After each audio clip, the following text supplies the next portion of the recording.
औज़ुबिल्लाहिमिनश्शैतानिर्रजीम बिस्मिल्लाहिर्रहमानिर्रहीम। अस्सलाम वालेकुम वरहमतुल्लाहि वबरकातुहू। सूरह तौबा है मेरे सामने और सूरह तौबा की आयत नंबर 123 है, पारा नंबर 11 है और रुकू नंबर 5 है। और आयत नंबर 122 में अल्लाह तबारक व तआला ने मोमिनों को एक ज़िम्मेदारी की तरफ एहसास दिलाते हुए फरमाया था कि सबका इल्म के हुसूल के लिए निकल जाना ज़रूरी नहीं है। होना ये चाहिए कि कुछ लोग जाएं और वो इल्म सीख के आएँ और आके बाकियों को अल्लाह के खौफ से डराएं और अल्लाह की तरफ मुतवज्जा करें। अब देखते हैं कि आयत नंबर 123 में अल्लाह तबारक व तआला किन लोगों से ख़िताब फरमा रहे हैं। या अय्युहल्लज़ीना आमनू, ईमान वालों से ख़िताब है। यहाँ या अय्युहल्लज़ीना आमनू का यहाँ ईमान वालों को एक हुक्म दिए जा रहे हैं, कुछ अहकामात जारी किए जा रहे हैं और कुछ तरीके सिखाए जा रहे हैं। फरमाया कि या अय्युहल्लज़ीना आमनू कातिलुल्लज़ीना यलौनकुम मिनल कुफ़्फ़ार, ईमान वालों जो करीब तरीन तुम्हारे कुफ़ार हैं उनके साथ जंग जारी रखो। यहाँ मैं फिर अर्ज़ करूँगी कि अमन की हालत में उनसे जंग जारी करने का हुक्म नहीं दिया गया।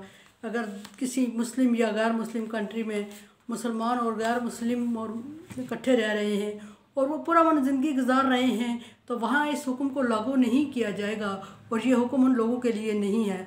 और इस हुक्म को जवाज़ बना के पुरअमन ज़िंदगी को फितना फसाद की तरफ नहीं लाना चाहिए कि अल्लाह तबारक व तआला ने हर तरह से कुफ़ार के साथ जिहाद का ही हुक्म दिया है। अल्लाह तबारक व तआला ने वहाँ जिहाद का हुक्म दिया कुफ़ार के साथ जहाँ के उनको हुक्म हुआ है और जहाँ के मुसलमानों को डर है अपने दीन का या अपनी जान का ख़तरा है या इज़्ज़तों का ख़तरा है, वहाँ उनके साथ जंग करने का हुक्म दिया गया और अपने दिफा के लिए हमेशा मुसलमानों को जंग का हुक्म दिया गया है और फितने और फसाद के लिए नहीं। और ये एक बात भी याद रखने की है कि मुसलमानों को जंग में पहल करने का हुक्म कभी भी नहीं दिया गया। इसका मतलब है कि इस्लाम अमन पसंद मज़हब है। हर तरह से मुसलमानों को कोशिश करनी चाहिए कि अमन ही रहे, लेकिन जब मसला हद से गुजर जाए तो फिर अपने दिफा के लिए जंग करें। वलयजिदु फ़ीकुम गिल्ज़ा, और ऐसा सख्त और मजबूत होना चाहिए कि कुफ़ार को अपने मुकाबले में तुम्हारी सख्ती का एहसास होता रहे और वो तुम्हारी मुश्किल से तुम्हारे सख्त मुकाबले से डरते रहें।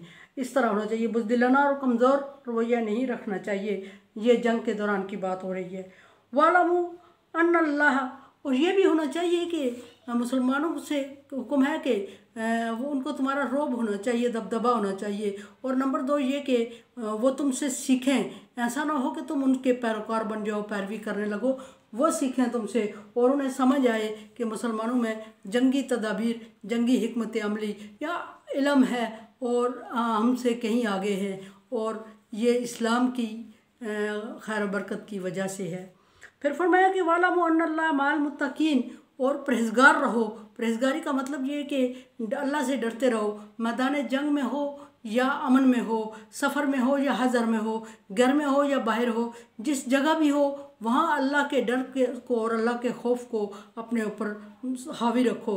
और अल्लाह तबारक व तआला पसंद करता है परहेज़गारों को और अल्लाह तबारक व तआला परहेज़गारों की और खौफ खुदा रखने वालों की मदद करता है। यहाँ ये भी हुक्म दिया गया कि खौफ खुदा रखो और अल्लाह तबारक व तआला से हमेशा डरते रहो और कामयाबी की ज़मानत है ये खौफ खुदा। एक और जगह आयत सूरत में इरशाद फरमाया कि जंग के दौरान नमाज की पाबंदी करते रहो और अल्लाह के खौफ ज़िक्र में कसरत कर दो ताकि तुम कामयाब हो जाओ। कसरत ज़िक्र कामयाबी की ज़मानत है। यहाँ भी फरमाया कि अल्लाह मुत्तकी के साथ है। वैज़ा मा अनज़लत सूरा, और जब कोई नई सूरत, ये मुनाफ़िकों की एक आदत बयान हो रही है। इसमें एक आदत बयान करते हुए अल्लाह तबारक व तआला फरमा रहे हैं कि इनकी आदत और रवश ऐसी है कि जब इन पर कोई नई सूरत या कोई आयत नाज़िल होती है नबी सल्लल्लाहु अलैहि वसल्लम पर तो कुफ़ार उसका मजाक उड़ाते हैं।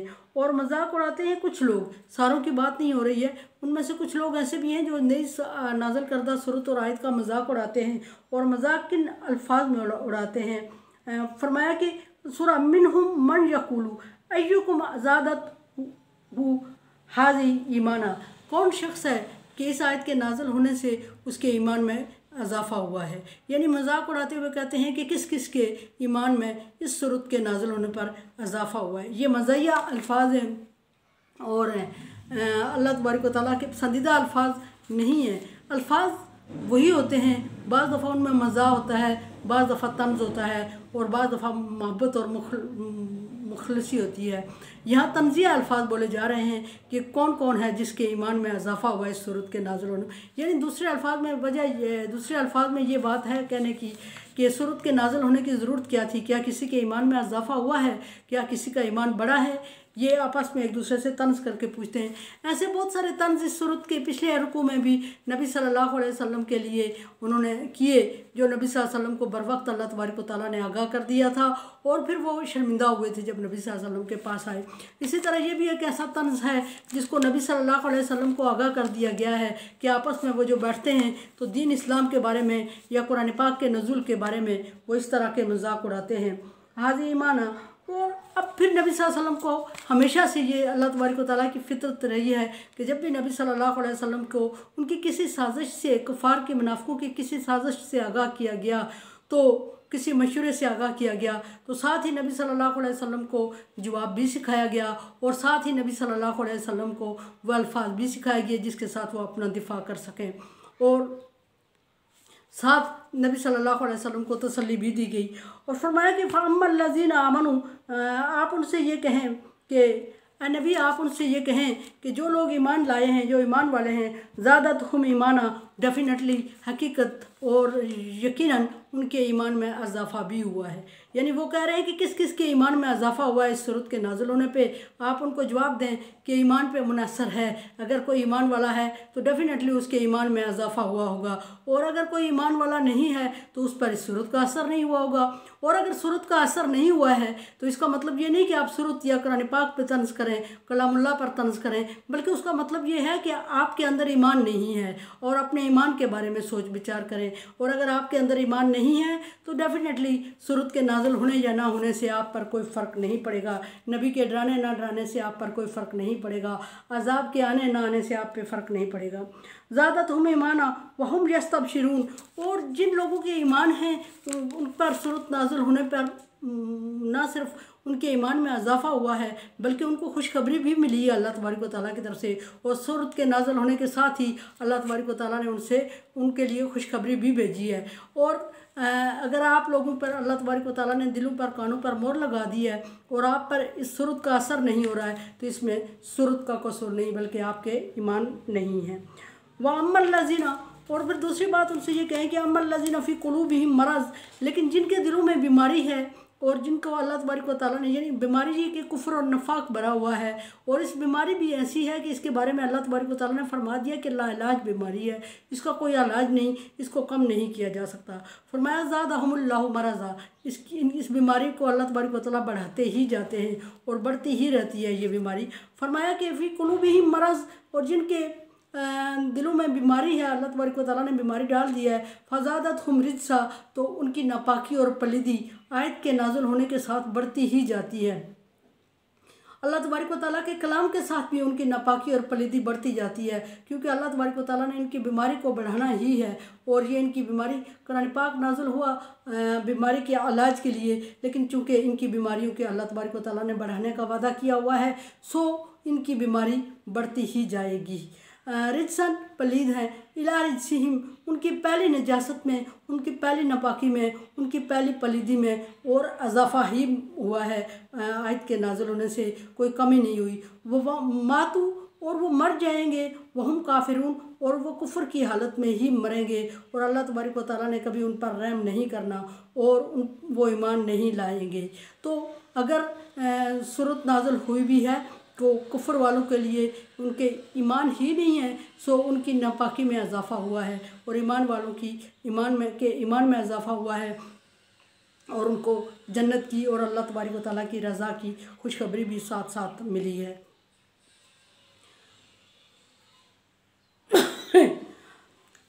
अवला यरौना अन्नहुम युफ्तनूना फ़ी कुल्ली मर्रा, आमीन।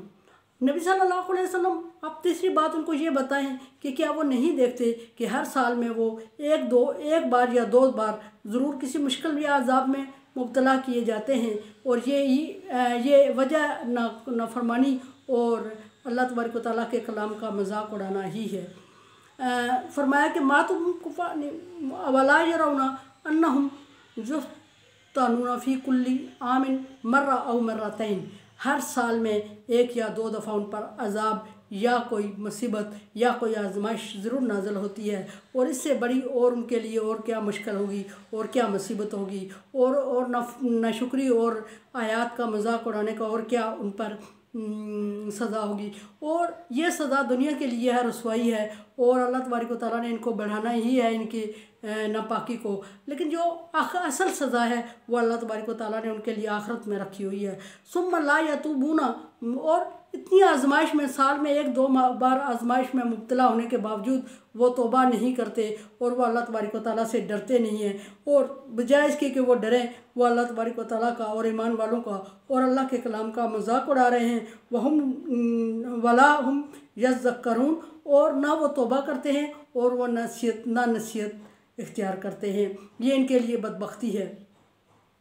ये नबी सल्लल्लाहु अलैहि वसल्लम को मुनाफिकीन के साजिशों के और उनके मजाक का, तंज का, इस्तेज़ा का जवाब सिखाया गया कि आप सल्लल्लाहु अलैहि वसल्लम उनको ये जवाब दें। कबल अज़ वक्त आगाह भी किया गया कि वो ऐसे तंज कर रहे हैं।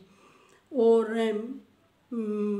ताक रातों का सिलसिला जारी हो चुका है मेरे पिछले 2 दिन से, और एक अर्ज़ ये करनी है मैंने कि 27वीं रात को ही डन ना कर बैठें, बल्कि लैलतुल क़द्र जो है आखिरी 10 ताक रातों में से एक रात है, आखिरी अशरे की ताक रातों में से कोई एक रात है। तो ताक रातों में शब कदर को तलाश करें, और कहीं भी ये 100% कवी दलाइल नहीं है कि 27 रमज़ान मुबारक ही आखिरी 27 रमज़ान मुबारक ही शब कदर है। सो हर 21वीं 23वीं रमज़ान की 21वीं 23वीं 25वीं 27वीं और 29वीं शब को लैलतुल क़द्र समझकर इबादत करें, और ज़्यादा से ज़्यादा सवाब और अजर हासिल करने की कोशिश करें, और कोरोना वायरस से बचने के लिए दुआएं करें, और एहतियाती तदाबीर भी इख्तियार करें, खुसूसन ईद की शॉपिंग में या इफ्तारी के इज्तिमात में मुतात रहें, और कोशिश करें कि हर ताक रात लैलतुल क़द्र बने हमारे लिए। और मेरे लिए भी दुआ किया करें, मुझे दुआ में याद रखा करें। और अक्सर मैं कहा करती हूँ कि मेरे लिए क्या दुआ करनी है आपने, ला खौफुन अलैहिम वला हुम यहज़नून में कर दिया अल्लाह ताला, दुनिया में भी और आखिरत में भी। मेरे चैनल को आप सब्सक्राइब कर रहे हैं, thank you so much. Like dislike as you like. अल्लाह हाफिज़।